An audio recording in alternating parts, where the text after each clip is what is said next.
the publicity I got from earlier describing my habits at McDonald's, kids would say, he's in the attic, you know. Okay. I probably carry maybe $400. Warren, how would you define true success? Well, I've said many times that if you get to be 65 or 70 and later, and the people that you want to have love you actually do love you, you're a success. I've never seen anybody that reaches that age. I mean, I'm not talking about somebody that's in extreme poverty or pain or something, but I've never seen anybody that, if they have a lot of people that love them, that is other than happy. And I've seen some very, very wealthy people that they give testimonial dinners to and name schools after and everything. And nobody loves them. You know, their own kids would say, he's in the attic, you know. Okay.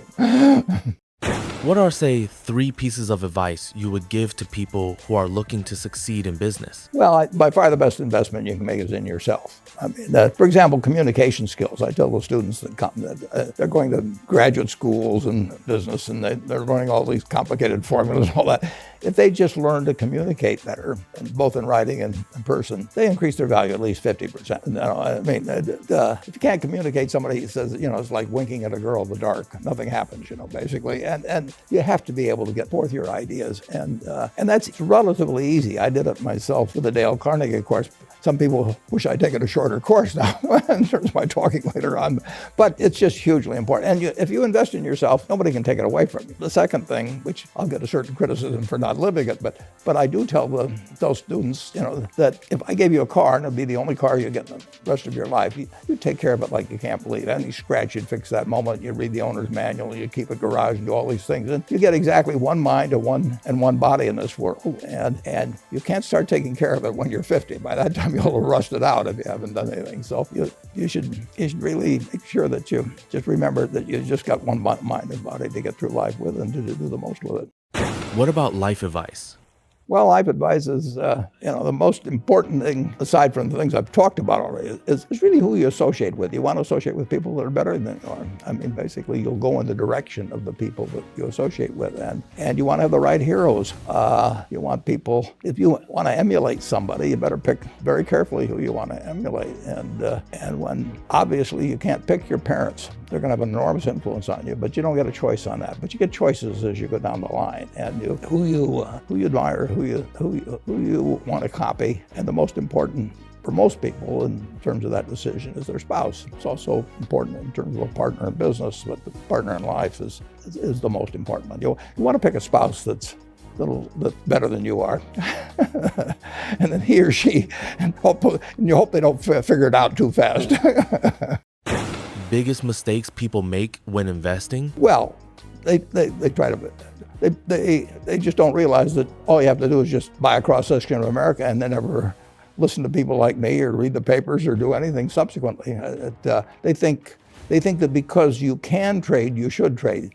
You buy a farm, you buy an apartment house, you can't resell it tomorrow, and you know the cost of moving around. Now you get something handed to you, liquidity, you know, which is instant. You can sell, and the cost of doing it are pennies, you know, compared to other kinds of investment activity. So because they can so easily move around, they do move around, and moving around is not smarter than investing. You have a pretty cool morning routine regarding what you have for breakfast and how prosperous you feel. What is that? Well, I now actually send somebody over to McDonald's, usually to get me something. Since the publicity I got from earlier describing my habits at McDonald's, I now have somebody go in the office, but that was more for entertainment value. I eat exactly what I like to eat. If I liked it on my 6th birthday, at my 6th birthday party when we had hot dogs and hamburgers and Coke and ice cream with chocolate, I still like it.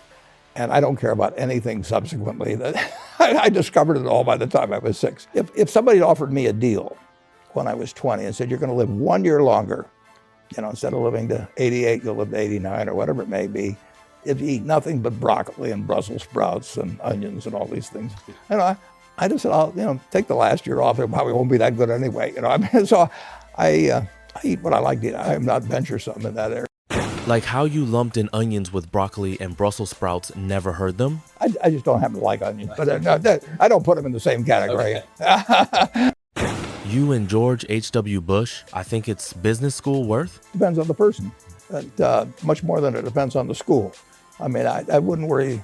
Some people are going to get a lot out of advanced education, and some people are going to get very little. And I don't even think it's important that every person go to college at all. I mean, we have all kinds of jobs at 70 or so thousand a year, or 80,000 a year, that college training is not of use. And I actually was not keen on going to college myself. Yeah, my dad kind of jollied me into it. He could get me to do anything, but.